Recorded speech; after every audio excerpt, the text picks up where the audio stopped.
कार्यक्रम के प्रायोजक हैं श्री मदन भाई रेखाबेन हुमड़, रूपेन प्राची हुमड़, अनगवीर आर्शवीर हुमड़, रिक्ता विशाल सेठी, आरिका अर्जुन सेठी।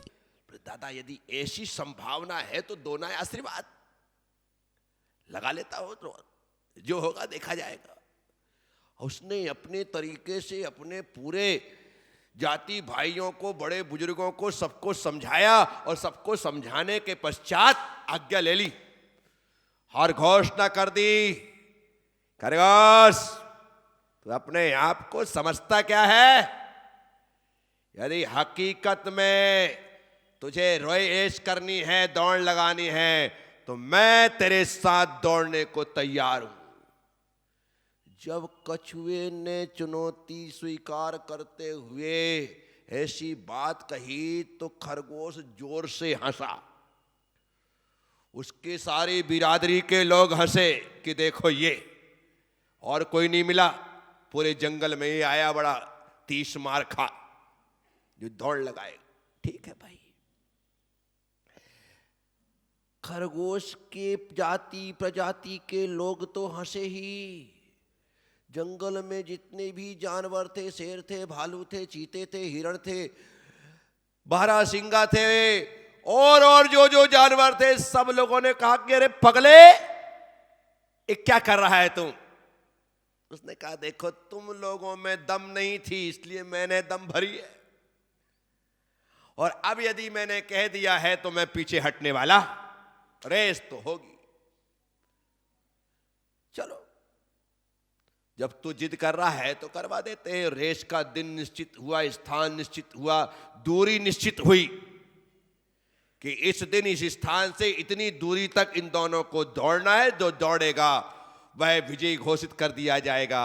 और कछुए और खरगोश की रेस को देखने के लिए पूरे जंगल के जानवर इकट्ठे हुए। पूरे जंगल के जानवर इकट्ठे हुए और सही समय पर बंदर निर्णायक बनकर के वहां पर खड़ा हुआ और उसने विसिल बजा दी। और जैसी बंदर ने विसिल बजाई, कछुआ और खरगोश दोनों ने दौड़ना प्रारंभ किया। खरगोश तो गदबद भागा, तेज रफ्तार से भागा, यानी कि पहले मिनट में ही सबने मान लिया कि हार, क्योंकि ये तो ऐसे ऐसे धीरे धीरे चल रहा है और वो भाई तो भाग करके आगे चला गया। इतने आगे चला गया कि उसे कछुआ दिखाई भी। तो उसने कहा अब इसे आने में तो बहुत टाइम लगेगा, थोड़ा इसका इंतजार करते हैं। तो एक पेड़ के नीचे बैठ गया। कौन कौन बैठ गया? कछुआ बैठ गया। ओ, खरगोश बैठ गया। कौन बैठ गया? जल्दी भाग करके आया था, तेज भाग करके आया था तो थक भी गया था। तो उसने कहा कि अब जब इंतजार ही करना है तो बैठ करके क्यों, थोड़ा लेट करके करते हैं। तो कछुआ के इंतजार में खरगोश लेट गए। लेट गया, उसको लगा यार अभी तो इसको आने में बहुत टाइम लगेगा, थोड़ा आंख मूंद लेते हैं। तो कछुए के इंतजार में खरगोश ने आंख मूंद ली। आंख मूंद ली तो थोड़ा आलस सा आने लगा। उसने कहा कि इसे आने में बहुत टाइम लगता है, थोड़ा सो लेते हैं। और खरगोश सो गए। अब देखना है आप कहानी का जो मजा है। तुमने भी कहानी पढ़ी है, मैंने भी कहानी पढ़ी है, पर मेरी कहानी कहने का तरीका थोड़ा अलग है। कछुआ चल रहा है, कछुआ और खरगोश, बोलो, खरगोश सो रहा है, कछुआ चल रहा है। अब कछुआ चल रहा है, खरगोश सो रहा है, खरगोश सो रहा है, कछुआ चल रहा है। चलने वाला आगे बढ़ रहा है और सोने वाला वहीं पर खर्राटे ले रहा है। आगे कछुआ चलता रहा, चलता रहा, चलता रहा। कछुए ने दूर से एक पेड़ के नीचे खरगोश को सोता हुआ देखा। और ये तो यहां पर ठहर करके सो गया। अभी तो आगे तक दौड़ लगानी है। अच्छा हुआ जो मेरी बिरादरी के लोगों ने कहा था, देख वो तो जीत गया, तू रुक जा, कहाँ जा रहा है पागलों की तरह, अब चल करके थकेगा, वो तो पहुंच करके जीत भी गया, उसके गले में माला भी पड़ गई होगी, उसको तो अवार्ड भी मिल गया होगा, बेवकूफ काहे को थक रहा है। लेकिन कछुए ने किसी की सुनी नहीं और वो चलता रहा। कछुआ और खरगोश, बोल दो, खरगोश सो रहा है, कछुआ चलो। अब देखो आप मजा, उसने देखा कि अरे ये सो रहा है तो इसके सोने का फायदा उठाना चाहिए। कछुए ने अपनी चाल को थोड़ी सी बढ़ा करके आवाज को एकदम खत्म कर दी, कहीं इसको मेरी सरसराहट से नींद ना खुल जाए, इसे पट्टे को सोने दो। और धीरे से कछुआ जहां खरगोश सो रहा था उससे आगे निकल गया। कछुआ कछुआ खरगोश, बोलो ना। हाँ ऐसा अच्छा लगता है, खाली मैंने ही प्रवचन करने का ठेका लिया है क्या? तुम भी बोला करो। कछुआ चल रहा है, खरगोश, हाँ कहीं ऐसा ना हो कि उल्टा सीधा सुला, तुम कछुओं को सुला दो और खरगोश को जगा दो। हाँ तो यहां पर कछुआ चल रहा है आगे। इस बीच खरगोश की नींद खुली और उसने लेटे लेटे उसी तरफ देखा जिस तरफ से कछुआ को आना था। उसने यूं करके देखा, अभी भी कछुआ नहीं आया। उसने फिर आंख मूंद ली, फिर आंख मूंद ली। कछुआ फिर बढ़ता रहा। कछुआ चल रहा है और खरगोश, हाँ ऐसा बोलते रहो, अच्छा लगता है। अब देखो कछुआ चलते चलते उस स्थान तक पहुंच गया जहां पर विजय होना निर्धारित की गई थी। एकदम वो सामने लकीर आ गई। वहां पर जंगल के वे जानवर माला लेकर के खड़े हुए थे। स्वयं जंगल का राजा शेर वहां पर अध्यक्षता कर रहा था कि आज इस जंगल में देखो क्या होता है। अब वही हुआ और कछुए ने जैसे ही उस लाइन को छुआ, सारे जंगल में जोर से कछुए की जयकार लगाई गई। और जैसे ही जयकार लगी वो आवाज, वो एकदम से जागा, क्या हुआ, और जाग करके वो भागता है।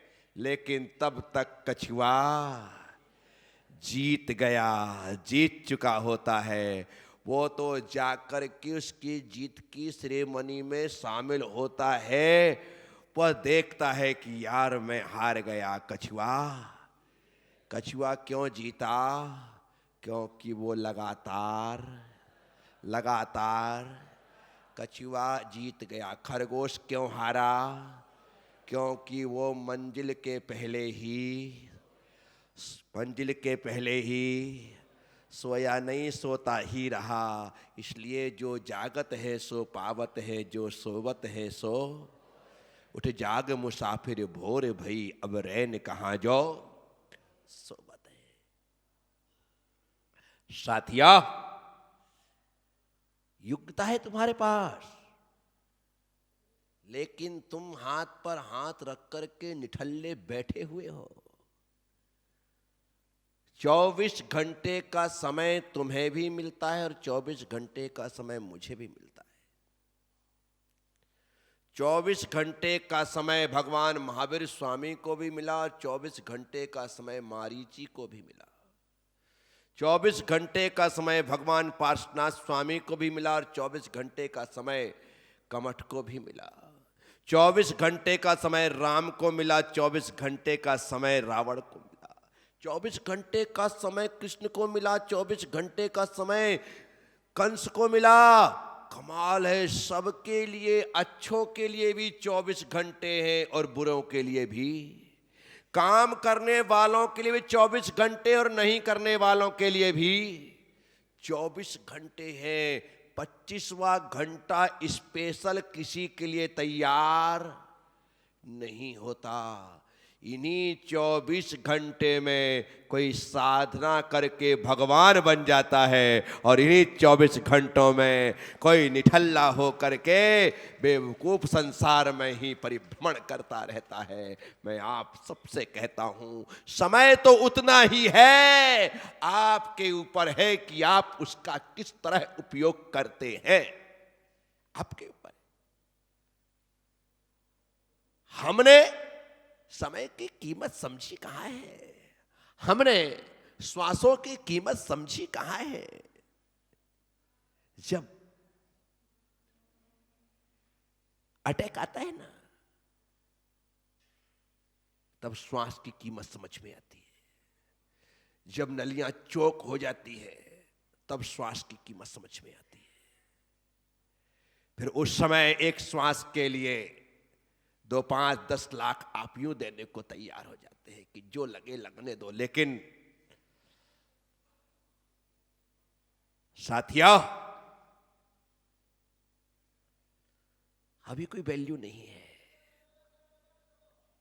क्यों? क्योंकि अभी सब कुछ स्मूथ चल रहा है, तो उसकी कोई कीमत नहीं होती।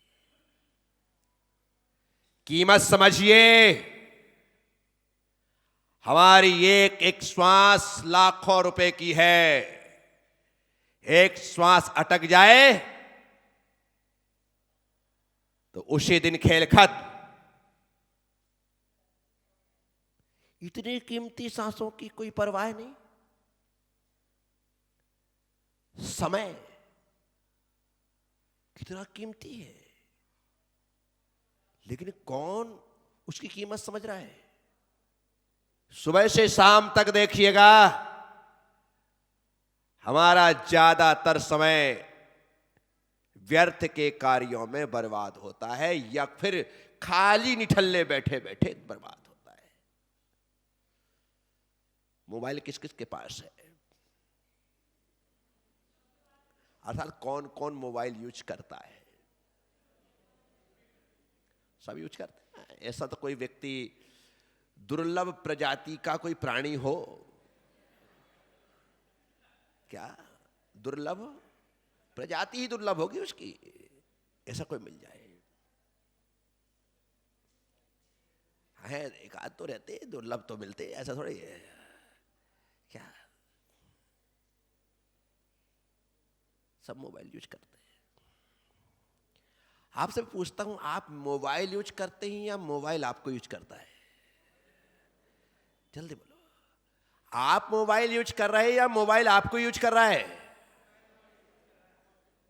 मोबाइल के यूज करने का मतलब होता है, फोन आया, हाँ बोलो, ठीक है, मैं मिलता हूं, ओके, खत्म। ये मोबाइल को यूज करना है, ये मोबाइल को। और अभी हमको यूट्यूब से, इंस्टाग्राम से, फेसबुक से टाइम ही नहीं मिलता। हमारे व्हाट्सएप तो रह गया क्या? दिन भर हम अपना समय उसमें लगा देते। 10, 11, 12, 13, 14, 15 घंटे का स्क्रीन टाइम लोगों का आता है। ऐसे लोग भी हैं जो 10-15 घंटे स्क्रीन को प्रदान कर रहे हैं। विचार तो करो, हमारे आचार्यों ने तो इस स्क्रीन को भी टाइम देने की मनाही की है।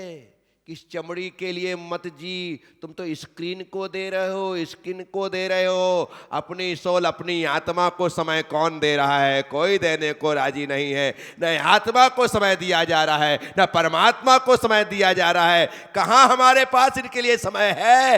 न हम परिवार के लिए समय दे रहे हैं, न पत्नी के लिए समय दे रहे हैं, न बच्चों के लिए समय दे रहे हैं, न अपने बूढ़े माँ बाप के लिए समय दे रहे हैं, न अपने दोस्तों के लिए समय दे रहे हैं। किसके लिए समय है? हम कहते हैं यार अभी तो टाइम ही नहीं है, अभी मैं बड़ा व्यस्त चल रहा हूं, अभी तो ही सीजन का टाइम है। तुम्हारा तो सीजन 12 महीने चल रहा है। पहले सप्ताह में एक दिन बाजार भरता था, अब तो रोज बाजार है।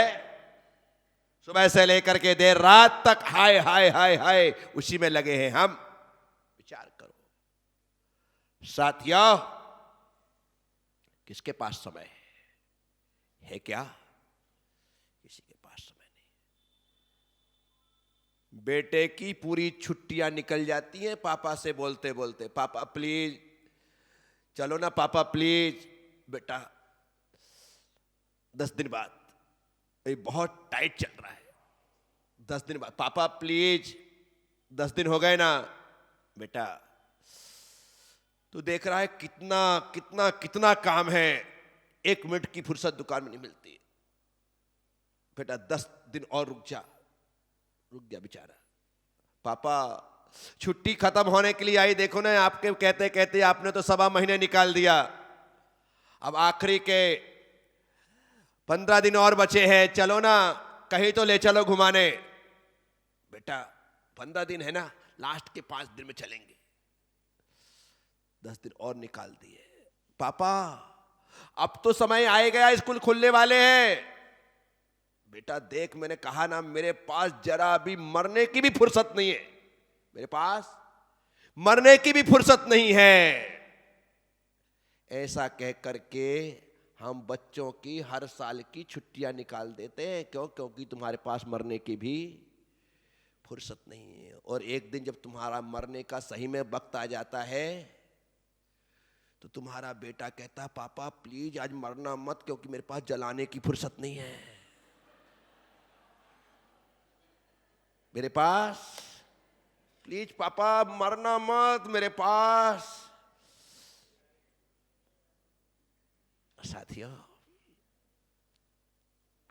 मोबाइल यूज करो कोई तकलीफ नहीं, मोबाइल यूज करे तकलीफ ही तकलीफ है। समय बेश कीमती है, इसे यूं ही बर्बाद मत करो। हमें टाइम मैनेजमेंट सीखना चाहिए। इस कार्यक्रम के प्रायोजक हैं श्री मदन भाई रेखाबेन हुमड़, रूपेन प्राची हुमड़, अनगवीर आर्शवीर हुमड़, रिक्ता विशाल सेठी, आरिका अर्जुन सेठी।